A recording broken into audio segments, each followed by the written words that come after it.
Sir, ഏകദേശം ഒരു 10 വർഷങ്ങൾക്ക് മുമ്പിലേക്ക് പോയാൽ ജമ്മു കാശ്മീർ എന്ന് പറയുന്ന ഒരു പ്രദേശത്തെക്കുറിച്ച് കണ്ടാലോ അല്ലെങ്കിൽ അത് മനസ്സിലോർത്താലോ കാണുന്നത് പട്ടാള വാഹനങ്ങൾക്ക് നേരെ കല്ലെറിയുന്ന ആൺകുട്ടികളും പെൺകുട്ടികളും, തൊഴിലില്ലാത്ത ചെറുപ്പക്കാർ. അതുപോലെ തന്നെ അവിടെ തൊഴിലില്ലായ്മ മൂലം രൂക്ഷമാകുന്ന നിരവധി ആളുകൾ തെരുവിലൊക്കെ അലയുന്നു. പിന്നീട് അവിടെ വൻതോതിൽ ഇൻവെസ്റ്റ്മെൻറ്റും വരുന്നു. അതുപോലെ തന്നെ കലാലയങ്ങൾ, സ്കൂളും കോളേജും ഒക്കെ വരുന്നു. ഇതെല്ലാം തന്നെ ആർട്ടിക്കിൾ 370 എടുത്ത് കളഞ്ഞതിന് ശേഷമാണ്. അപ്പോൾ ആപ്പിളിൻ്റെ വിളവിനനുസരിച്ച് മാത്രം ജീവിതം മുന്നോട്ട് കൊണ്ടുപോയി കയറുന്ന ഒരു സമൂഹം പിന്നീട് ടൂറിസത്തെ ബേസ് ചെയ്ത് കച്ചവടവും ബാക്കിയുള്ള കാര്യങ്ങളൊക്കെ ആയിട്ട് മുന്നോട്ട് പോയിക്കൊണ്ടിരിക്കുകയാണ്. ആ സംഭവത്തെ നേരെ റിവേഴ്സിലേക്ക് കൊണ്ടുവരാനായിട്ട് ദ റെസിഡൻസ് ഫ്രണ്ട് എന്ന് പറയുന്ന സംഘടന ശ്രമിച്ചതെന്ന് പറഞ്ഞാൽ ശരിയാവും? അല്ല, അത് തന്നെയായിരുന്നു അവരുടെ ലക്ഷ്യം എന്ന് പറഞ്ഞാൽ. കാരണം കാശ്മീർ ഒരു സാധാരണ ജീവിത നിലയിലേക്ക് മാറുന്നു. അവിടെ ജനങ്ങൾ പിന്നെ കാശ് ഇല്ലാഞ്ഞിട്ട് കടമെടുത്തിട്ട് പോലും അവരുടെ അവശേഷിക്കുന്ന സാധനങ്ങൾ പണയം വെച്ചിട്ടുമൊക്കെ ചെറിയ ചെറിയ നിക്ഷേപങ്ങൾ നടത്തി ഈ ടൂറിസം വന്നതോടുകൂടി അതിന് ചെറിയ ചെറിയ ഈ സർവീസുകൾ ഓഫർ ചെയ്തിട്ട് അവർ ജീവിതമാർഗം പെട്ടെന്ന് വളരെയധികം മെച്ചപ്പെടുത്തി തുടങ്ങി എന്നുള്ളതാണ്. പിന്നെ ഈ പറഞ്ഞതുപോലെ 2012 അല്ലെങ്കിൽ 10 കാലഘട്ടത്തിലും അല്ലെങ്കിൽ 2008 മുതലൊക്കെയാണ് ഇങ്ങോട്ട് വളരെ കൂടുതലായി വരുന്നത്. ഈ കല്ലേറെന്ന് പറയുന്ന അവിടുത്തെ ഒരു സ്ഥിരം പ്രതിഭാസമായിരുന്നു. ഒടുവിലത് വാർത്തയല്ലാണ്ടായി മാറി. കാരണം ഈ മിലിറ്ററി വാഹനങ്ങളുടെ പിന്നെ നേർക്കുള്ള കല്ലേറ്, അവസാനം മിലിറ്ററി സഹി കെട്ടിട്ട് ആൾക്കാരെ പിടിച്ച് കെട്ടിവെച്ചിട്ട് ബോണറ്റിന് മുമ്പിലേക്ക് കെട്ടിവെച്ച് പോകുന്ന അവസ്ഥ, ഇങ്ങനെയൊക്കെയുള്ള ഒരു അവസ്ഥയിൽ നിന്ന് അന്ന് മനസ്സിലാക്കേണ്ട സംഗതി എന്ന് പറഞ്ഞാൽ അവിടെ അത്രമാത്രം ഈ പ്രവർത്തകരും അതിൻ്റെ സ്വാധീനവും ശക്തമായിരുന്നു.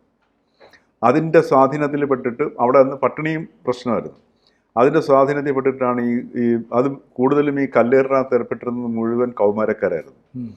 അപ്പോൾ അവരെയൊക്കെ ഈ സ്വാധീനത്തിലേക്ക് കൊണ്ടുവന്ന് ഈ ഒരു രീതിയിൽ അവിടെ കാശ്മീരിനെ മുഴുവൻ മാറ്റുകയായിരുന്നു. മാത്രവുമല്ല, കാശ്മീർ താഴ്വരയിലെ മിക്ക ദിവസങ്ങളും ഈ ശവം കൊണ്ടുള്ള അല്ല ശവമടക്ക യാത്രകൾ നമുക്ക് എന്നും കാണാൻ കഴിയുമായിരുന്നു.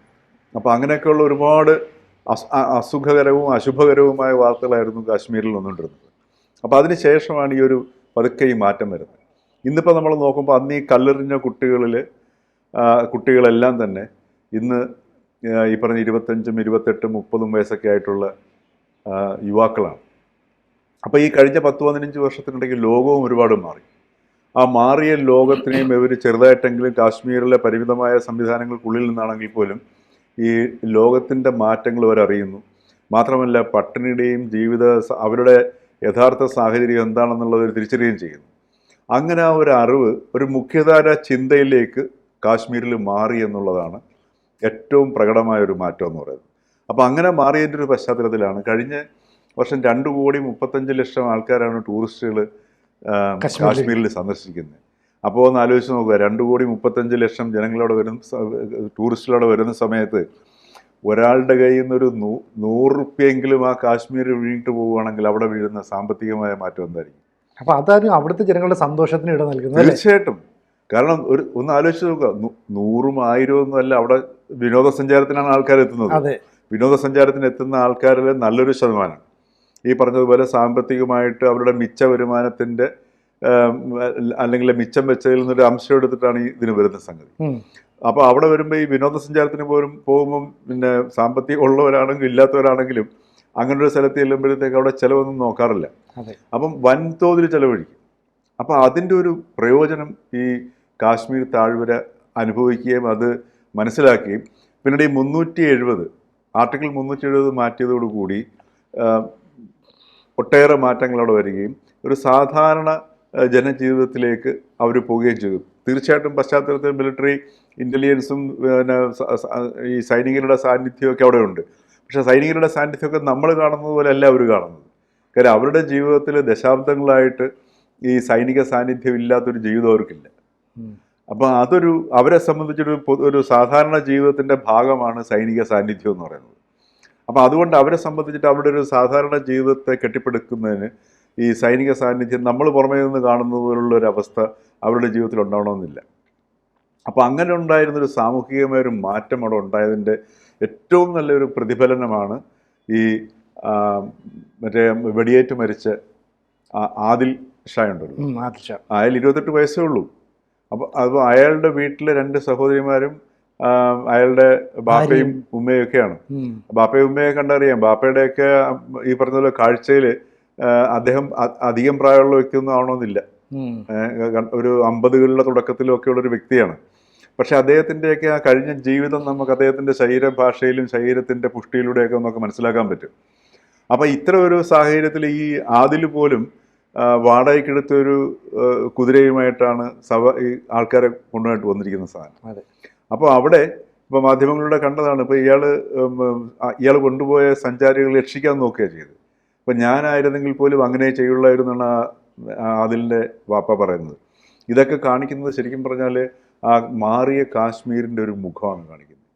അവിടെ ഏറ്റവും വളരെ സങ്കടകരമായ അവസ്ഥ എന്ന് പറഞ്ഞാൽ അവിടുത്തെ സ്ത്രീകളുടെ അവസ്ഥയാണ്. ഈ ലോകത്തിൽ ഏത് ദുരന്തം ഉണ്ടായിക്കഴിഞ്ഞാലും അതിൻ്റെ ഏറ്റവും ഇപ്പം കാലാവസ്ഥയിൽ വ്യതിയാനം ഉണ്ടായിക്കഴിഞ്ഞാലും ഇപ്പോൾ കുടിവെള്ളം ഇല്ലായ്മ വന്നു കഴിഞ്ഞാലും യുദ്ധം ഉണ്ടായിക്കഴിഞ്ഞാലും ഇതിനകത്തൊക്കെ ഏറ്റവും കൂടുതൽ ദുരിതം അനുഭവിക്കുന്നതെന്ന് പറയുന്നത് സ്ത്രീകളാണ്.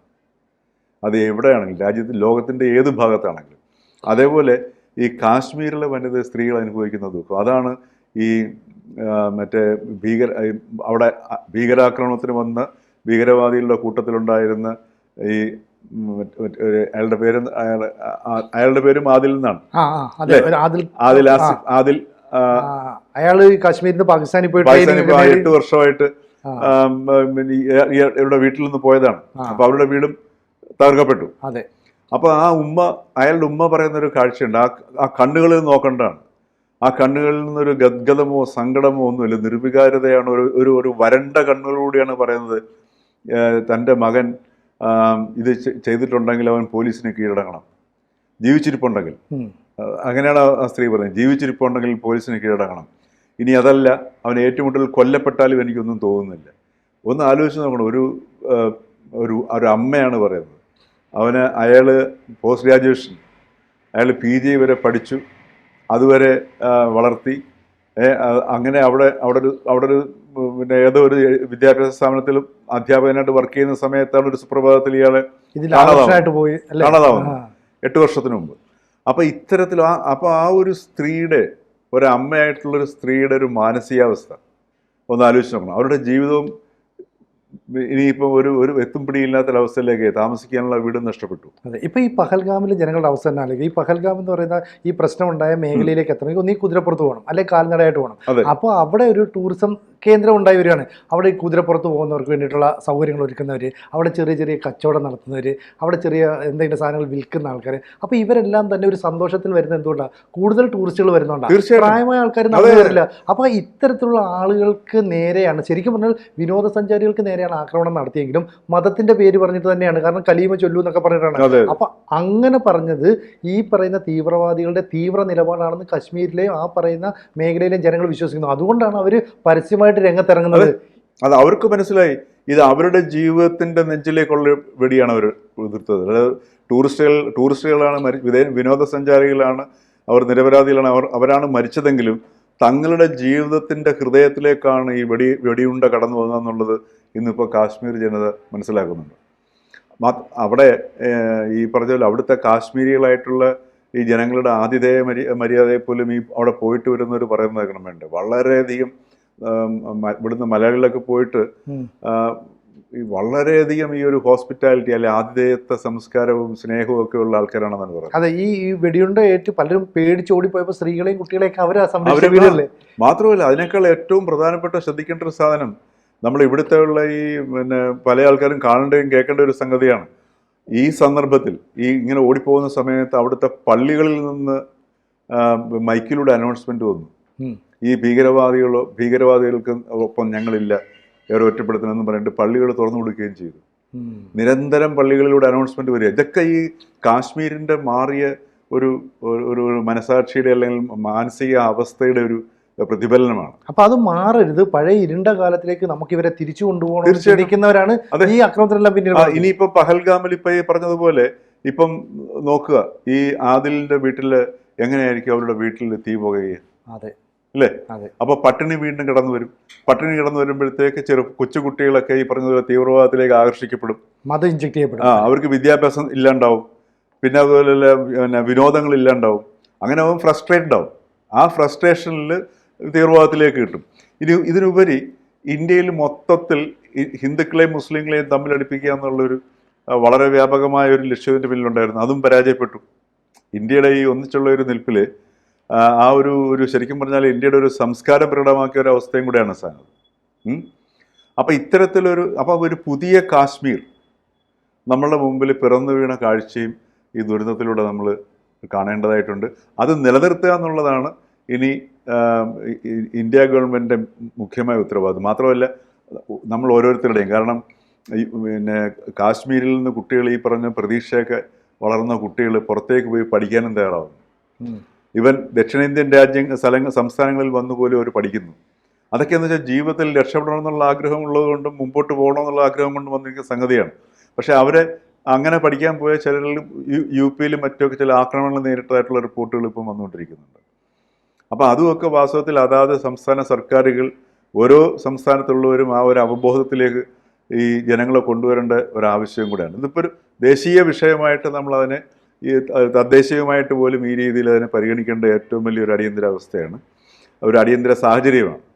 അപ്പോൾ അതിനെ നമ്മൾ കാണണം എന്നുള്ളതാണ്. ആ ഇന്ത്യ എന്നുള്ള ഇപ്പം അവിടുന്ന് കാണുന്ന പ്രകടനങ്ങളിലൊക്കെ നമുക്കത് കാണാൻ കഴിയും. അപ്പോൾ ആ ഒരു മാറ്റം നമ്മൾ ഏറ്റവും സുപ്രധാനമായ ഒരു മാറ്റമാണ്, നമ്മൾ കാണേണ്ടതുമാണ്. എന്തായാലും ഇരുണ്ട യുഗത്തിലേക്ക് വീണ്ടും കാശ്മീരിലേക്ക് കൊണ്ടുവരാൻ വരുന്നവർക്ക് മുന്നിൽ ഞങ്ങൾ നിൽക്കില്ല എന്ന് കാശ്മീരി ജനത തന്നെ വ്യക്തമാക്കിയിട്ടുണ്ട്. തീർച്ചയായിട്ടും. കൂടുതൽ വാർത്തകളും വിശേഷങ്ങളും നിങ്ങളിലേക്ക് എത്താൻ ABC മലയാളം സബ്സ്ക്രൈബ് ചെയ്യുക, ബെൽ ബട്ടണും അമർത്തുക.